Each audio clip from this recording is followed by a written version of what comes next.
This is Chelsea and Trigger at the TLC Clinic in Blunston, Florida, May 16th, 2015. I'm going to let both videos go through in regular play for you. The video on the left is the afternoon. The video on the right is the morning.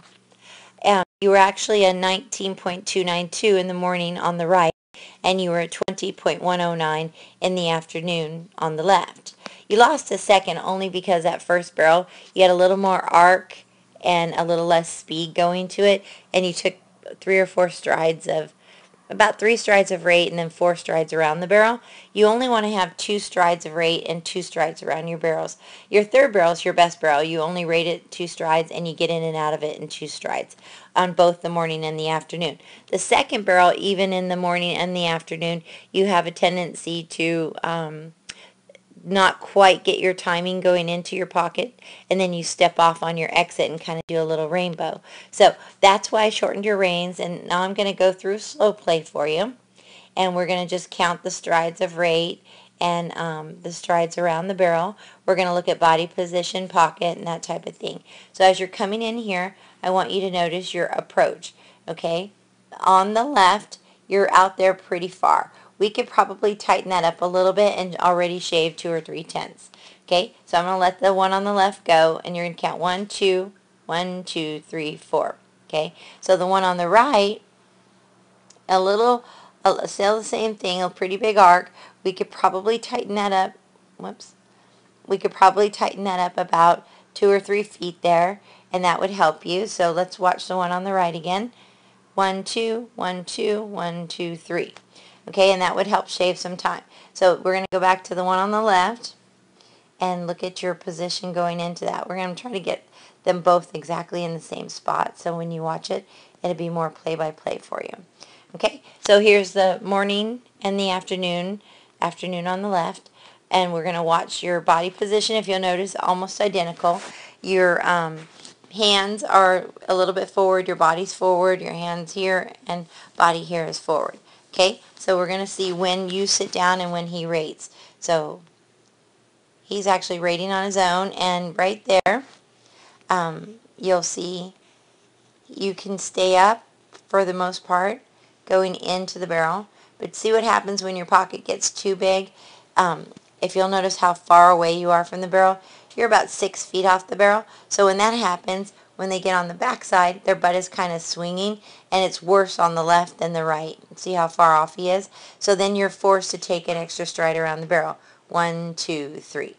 Okay, and then you notice both times you step off on your exit on second barrel, and you're again far off of the barrel. So what you could do to help tighten up your exits on the back side.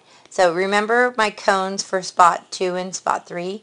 You're going to need to probably stay up and ride him in the forward motion at spot 1 right there. Same on both barrels. But when you get to the back side, spot 2 to spot 3, right back in that area, okay, I'm going to want you to take and get your shoulders back with your hips. Want you to bump with your inside hand and bump with your outside leg. So shoulders back, bump with your inside hand, bump with your outside leg. And that will help him finish his turns, and then you won't have that rainbow from second to third. Third barrel is your best barrel here. 1, 2, 1, 2. You're in and out quick. It looks really, really good. So just fixing first and second on your position and your timing of your cues, you'll shave off that second easily. So my suggestion for you, we did the true turns in the clinic, and you wanted me to send you a diagram, which I plan to do. But you also can go ahead and do it from here as well. You're going to put your cone 1 here, because you have 1 left and 2 rights. So you'll be going into your first barrel with a body length from the barrel to your arc, your horse's body length. So you'll be coming in here. You'll only want 3 or 4 feet here at spot 1, and then 3 or 4 feet at spot 2 on the back side. And then you'll want 3 or 4 feet at spot 3 on the exit. Then you're going to look up and pretend to be going to your second barrel. But then you're going to hang a right and come all the way around onto this side where your cone 2 will be. You'll turn in here like you're coming in for a second barrel, which is a right turn for you. 3 or 4 foot pocket, spot 1, 3 or 4 foot pocket, spot 2, 3 or 4 foot pocket, spot 3. Head out like you're going to a third barrel, hang a right again, come all the way around, and then you'll have your cone 3 right there, and you'll be coming in like you're coming in for a third barrel, and spot 1, spot 2, spot 3, and then head home. And again, keep your pocket 3 or 4 feet, keep your arc a horse's body length, and that's a good exercise for you to practice up your timing.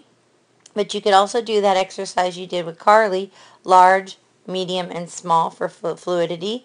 And as your circle gets bigger, your stride gets more extended. As your circle gets smaller, your stride gets more collected. And that's a really good drill for being able to put your horse where you want. And it also reminds you, as you're going around a barrel or working a circle, to always look between your horse's ears and ride a quarter turn ahead. So that way you're always looking a quarter turn ahead. Not looking in at the barrel. You want to always look at your quarter turns. And remember, bumping at each quarter turn with your inside hand, outside leg, or inside hand, inside leg, depending on what you're trying to accomplish. More shoulder, more hip, that type of thing. So anyways, thank you for coming to the clinic. I thought you did really great, and I really think you and Trigger are going to make a good team. I like the shorter reins, but I'd like you to sit more in the turns and use your legs. And then I'd like you, so he doesn't cut you off, you could also work that one drill where you go up to the barrel and walk or trot around it normal, then trot or lope out big, and then small, and then big, and then small. Go to the next barrel, stop and pet him. Walk around it small, trot out, trot around it small, lope out, lope around it small. Go to the next barrel, stop and pet him. Walk around it, trot big, trot around it, lope big, lope small around it, head out to the barrel, alleyway and pet him. That'll teach him and you both to look at your spots 1, 2, and 3 around each barrel. And it will also make him more honest and not just think turn a barrel and wait on you. So anyways, remember to always ride with heart, and I really enjoyed you in my clinic. So hope to see and hear from you soon.